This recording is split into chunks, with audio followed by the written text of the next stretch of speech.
Thank you very much, Mr. Afos, distinguished guests, fellow maritime leaders. Thanks for having me. It's an honor for me to be able to speak here in front of you at this FT4C Singapore Forum 2024. So yes, as the director of a company that provide crew management services, ship inspection, and also a couple of marine solutions, today I would like to discuss a couple of issues related to our environment that will force us to rethink how should we navigate the future of marine solutions. I think almost all of the points have already been explained by Mr. Apos previously, but okay, let's discuss it again. First of all, allow me to group a couple of issues that we face in our environment by using the BANI framework. First of all, brittle. Yeah, today we are facing a situation where maybe the supply chain as we know it has become more fragile. You know that we face a couple of geopolitical tensions, war everywhere, Ukraine, Middle East, and other area of the world. It makes it leads to the increasing logistic costs and also causing a bottleneck everywhere. So we need to rethink about that. Second one is about the disruption. Of course, what happened during the pandemic era taught us that we cannot rely on single sources of supply. We need to collaborate to have a couple of sources by collaborating in this room. Second one, the anxious, of course. We have a couple of issues like decarbonization, ESG target, IMO 2030, IMO 2050, and etc. It makes a couple of industry players become more anxious, just like me in my company and also my company group. And also we've faced a couple of stricter regulatory, like the implementation of SAIRE 2.0 and etc. And the third one is, of course, the non-linearity, the shifting workforce dynamics, where a couple of just small change in one of the factors of the logistic may cause a significant impacts to the overall logistic systems. We face a couple of issues here, like crew shortages, marine-related skill gaps, and etc. It force us to think what should we prepare in the future to address this challenge. And the last one is, of course, the incomprehensible, where digitalization, the unclear demand about shift towards sustainability, digital disruption, and etc. also make us to rethink what should we prepare in the future. So what is the implication of all of this challenge for us? First one is, of course, we need to be regulatory ready. We need to be more adaptable, agile. We need to be able to reconfigure our logistic system, our manpower, and etc. to become more flexible to anticipate the implementation of new regulation, just like the SAIRE 2.0, IMO target, and etc. The second one is, of course, as already pointed out by Mr. Apos, we need to prepare the workforce. We need to prioritizing the crew training, and upskilling, and also addressing a couple of crew shortages. And the third one is we need to build collaboration to prepare the supply chains to face the geopolitical wars. We need to make it more resilient. And the last one is, of course, we need to invest in technology, digitalization, greener shipping, greener port, and etc. After discussing a couple of issues that's faced by the global environment, allow me to zoom in about what happened in my home country in Indonesia. Maybe some of you already heard that a couple of days ago we have a new administration under the president of Prabowo and also the vice president of Gibran. We have the vision to achieve Indonesia Emas by 2045.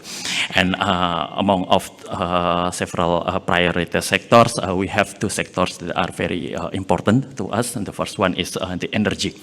Just like many other countries, we face energy trilemma when we need to balance the energy security, the energy affordability, and also in the energy sustainability.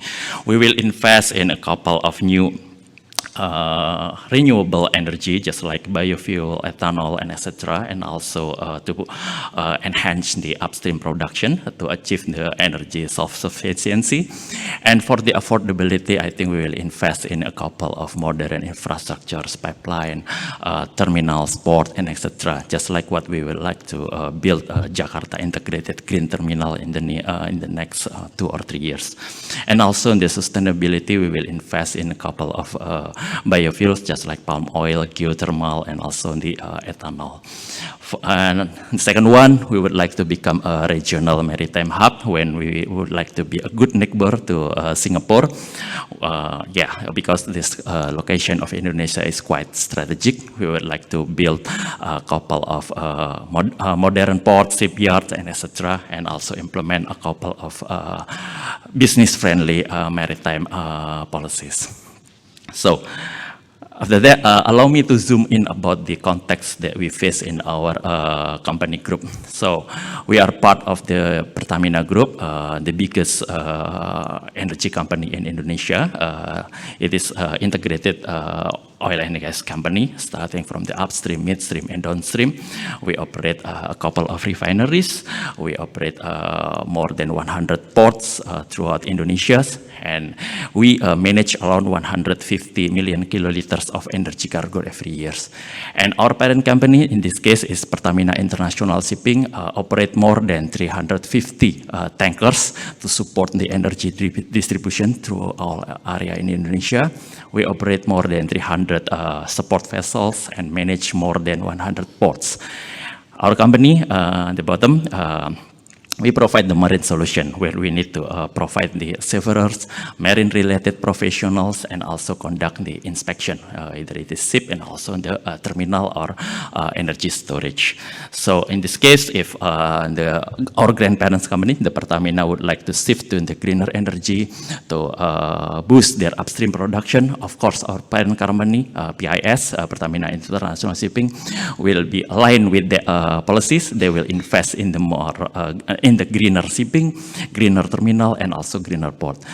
Our company, of course, we need to be digital ready. We need to provide seafarers, marine-related professionals. They can catch up with that change conducted by our group. Last one, not the last one. This is what we think about the strategic initiative framework that need to be applied by maritime leaders. First of all, we need to invest more in the people and training. Second one, we need to invest in the recent technology, just like dual fuel vessels, ports, smart port, and etc. We need to implement massive digital transformation, and we need to form partnership and collaboration with other maritime players. Allow me to zoom in it one by one. First one, investment in people and training.